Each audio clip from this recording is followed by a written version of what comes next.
Muito bom dia, turma do terceiro ano do ensino médio. Aqui quem está falando é o professor Walter de vocês.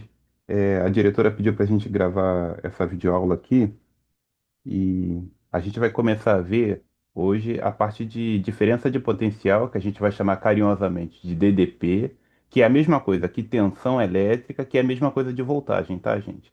A minha fotinha falando, o meu videozinho, no caso, não tá aí porque eu não tenho webcam no meu computador de mesa. Mas minha fotinha tá aqui, ó, conforme vocês estão vendo aqui em cima. Mas eu vou tirar ela, que senão não vai dar para vocês verem depois algumas fotos, algumas letras, alguns escritos que tá nessa parte aqui de cima. Deixa eu minimizar ele, minha fotinha, que vocês já me viram já, né? Já me viu uma vez, tá bom. Então vamos começar aqui. A diferença de potencial, gente, que é a voltagem, nada mais é do que a energia ou a força que a gente precisa aplicar uma carga elétrica para ela ir de um ponto a outro, tá, gente? Ou seja, para a gente movimentar a carga elétrica, seja num fio de cobre, igual tá aqui, seja em qualquer material, sólido, líquido ou gasoso, seja até numa pessoa, se uma pessoa sofrer um choque elétrico, para a gente movimentar a carga elétrica nesse material, a gente precisa aplicar uma força nessa carga elétrica, tá, gente? Que a gente representa por essa bolinha aqui e esse rapaz que está aplicando a força aqui, como se estivesse empurrando a carga elétrica. Então, a voltagem ou a DDP ou a diferença de potencial é isso, é a força que vai fazer essa carga elétrica se mover de um ponto A ou até um ponto B. A diferença de potencial no sistema internacional, a unidade dela é dada em volts, tá, gente? Como vocês sabem. E só a título de curiosidade, um volt é capaz de fornecer uma energia igual a um joule a uma carga elétrica de um coulomb, beleza? Então, continuando, só a título de curiosidade, gente, qual seria a carga elétrica, qual seria, no caso, a voltagem necessária para fazer uma carga elétrica percorrer um corpo humano, gente? Como está acontecendo aqui, tá vendo? A carga elétrica, a corrente entra por aqui, né? E ela vai sair, no caso, pelo chão, que funciona como aterramento, ou por aqui, né? Por esse cano aqui que essa pessoa está tocando. Qual seria a força necessária para fazer essa corrente elétrica passar pelo corpo de uma pessoa? Aí isso varia, tá, gente? Se a pele da pessoa tá seca, a força para a gente fazer uma corrente elétrica circular por um corpo humano numa pele seca é 100 volts. Ou seja, na nossa residência, que a voltagem é 127, a gente toma um choque fácil, né? A carga elétrica tem força suficiente para fluir pelo nosso corpo.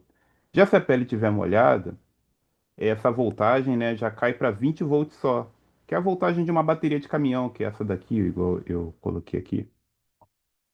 Beleza, gente? Já tem relato de gente que tomou choque com 10 volts, né? Então não é bom vocês fazerem o teste em casa, não. Não recomendo. Então, gente, a gente vai ver outra definição em eletricidade que é chamado de resistência elétrica. A resistência elétrica, ela pode ser entendida como o grau de dificuldade que determinado material vai apresentar para a passagem da carga elétrica por ele, tá, gente?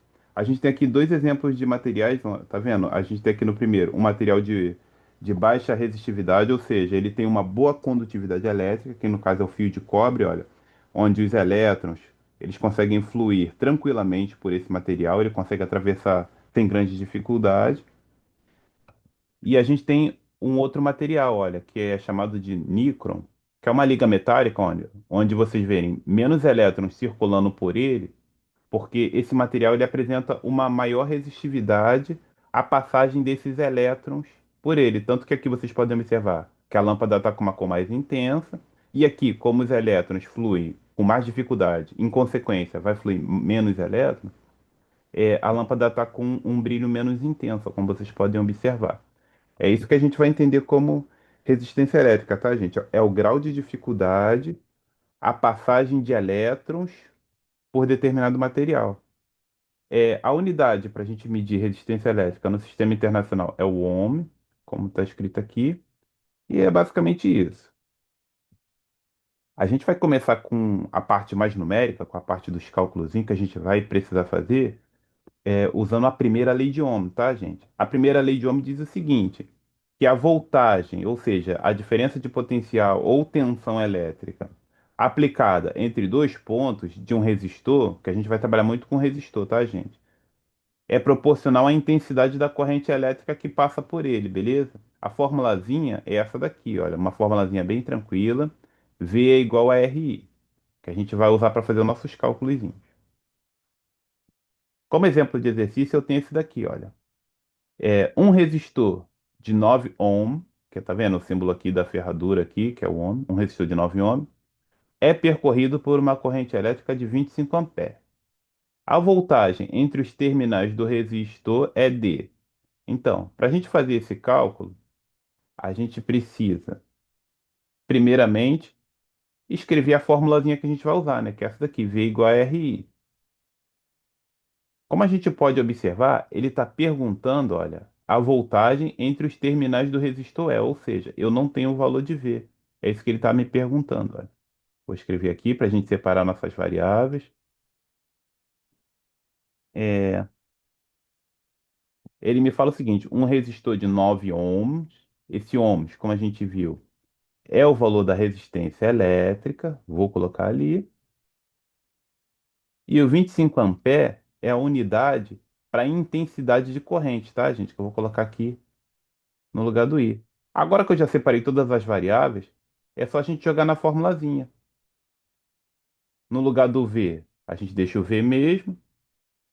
No lugar do r, a gente bota o valor numérico. E no lugar do i, a gente bota o valor numérico, que é 25. Aí aqui ficou fácil, daqui para baixo é matemática. 0,9 vezes 25, aí é só a gente multiplicar, que dá 22,5. Nesse caso, volts, tá, galera? Como exercício de fixação, eu vou deixar essa questãozinha aqui que vale um ponto, gente, que a forma de resolver é bastante semelhante. Aí na semana que vem a gente continua fazendo isso, tá legal, gente? Então fiquem na paz aí e no mais rápido possível a gente volta às aulas presenciais.